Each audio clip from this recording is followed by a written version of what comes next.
నడుచుకుంటూ వచ్చింది. హలతని అలా చోట ఇవిగండి స్వీట్స్ తీసుకోండి. నా ఆనందాన్ని మీతో పంచుకుందామని వచ్చాను. ఏంటి చిచ్చు స్వీట్స్ పంచుతున్నావు? ఏమైనా లాటరీ తగిలిందా? చిచ్చుకాకి గర్వంగా. లాటరీ కంటే పెద్దదేతనే. మా చిన్నుగాడికి సిటీలో ఒక పెద్ద మల్టీనేషనల్ కంపెనీలో ఉద్యోగం వచ్చింది. నెలకు 25,000 జీతం. సూట్ వేసుకొని టై కట్టుకొని ఆఫీస్కి వెళ్తాడు నా కొడుకు. అవునా చిచ్చు, చాలా సంతోషం. వాడికి జాబ్ వచ్చినందుకు కంగ్రాట్స్. కానీ మా బన్నుకి బుజ్జికి ఇంకా ఎక్కడా ఉద్యోగం రాలేదు.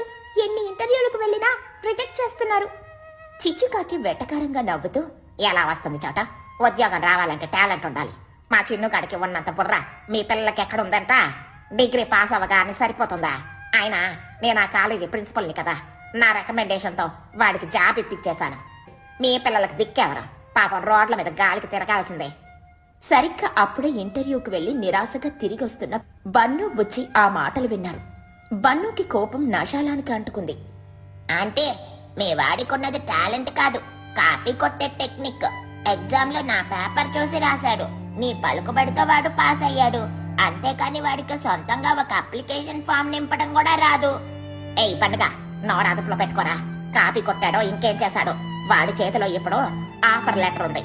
మీ చేతిలో ఏముంది చెప్తా. డిగ్రీ సర్టిఫికేట్లు పట్టుకుని ఊర్లో ఈగలు తోలుకోండి.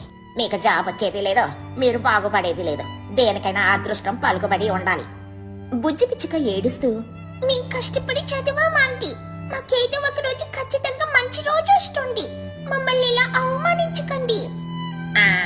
అవమానం కాదు బుజ్జి, నిజం చెప్తున్నాను. కావాలంటే మా చిన్నుగాడి ఆఫీసులో ప్యూన్ పోస్టులు ఖాళీగా ఉన్నాయట.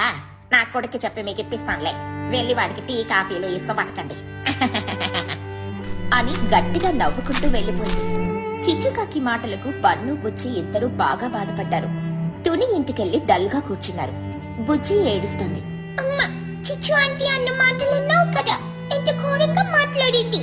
మనకు పలుకుబడి లేదు కాబట్టి మనకు బతికే హక్కు లేదా? చదువుకున్న చదువుకి విలువే లేదా? అవును మమ్మీ, నాకు చాలా కోపంగా ఉంది. ఆ చిన్నుగాడు రేపటి నుండి సూట్ వేసుకుని మన ముందు తిరుగుతుంటే నేను తట్టుకోలేను.